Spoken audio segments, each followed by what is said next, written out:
Some failures leave rubble you can step over, others live in your name. In a high stone valley, a craftsman who once misjudged a wall carries a winter of silence. He could leave, speak excuses, blame the river. Or he can do the hardest thing a man can do, begin again and bind his word to the work. Tonight's story is about that first step back, how a small promise, kept through snow and doubt, can weigh more than a speech in any hall. Refuse the start, and your hands forget their purpose. Your neighbors turn away, the mountain remembers you for what you abandoned. Take it, and hours become footholds, trust returns with the thaw, and a life straightens like a true plumb line. This is the courage to begin again, and the proof that a promise, carried to the last stroke, can set a broken name right.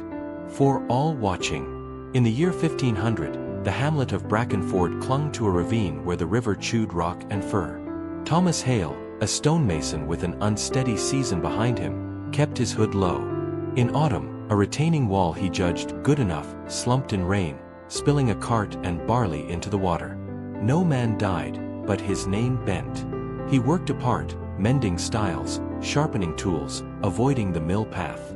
Snow fell soft through the firs. On a slate-gray morning, Master Rowan Pike, the reeve, found him by the quarry.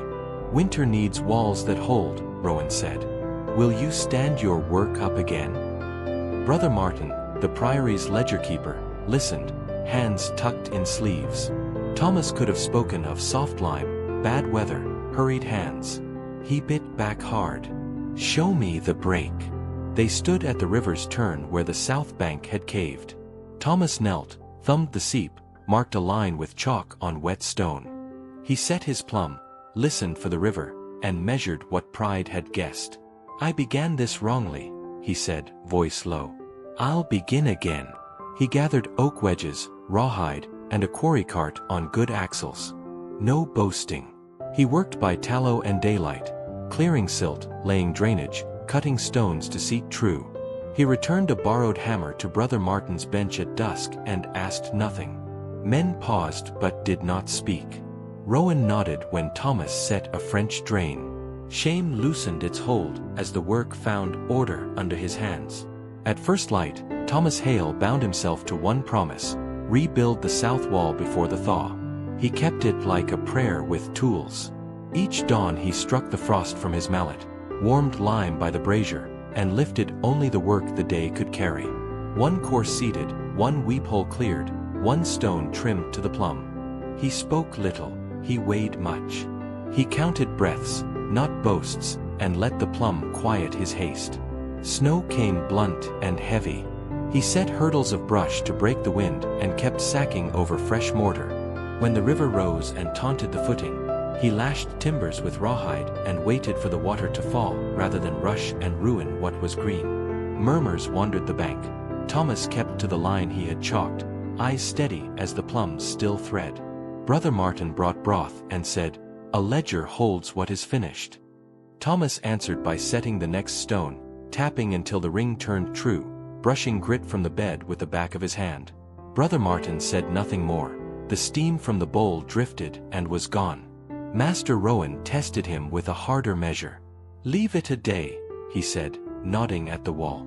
"If it stands in your absence, you've built it, not merely held it up." Thomas stepped away. The river shouldered, hissed, and slid past.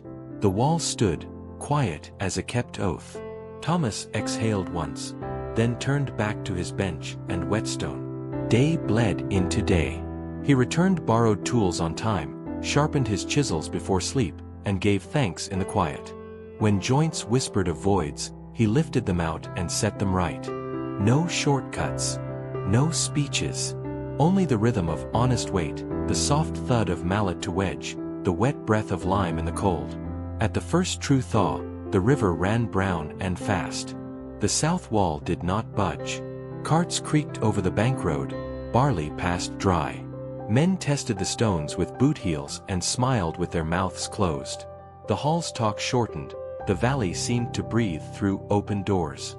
Rowan clasped Thomas's forearm. Brother Martin wrote one line, "Promise kept." Thomas looked at the held river and at his steady hands. He had begun again, and finished. Conclusion. From this story we learn that courage to begin again gives a man back his name, and a promise kept carries that name safely through every thaw.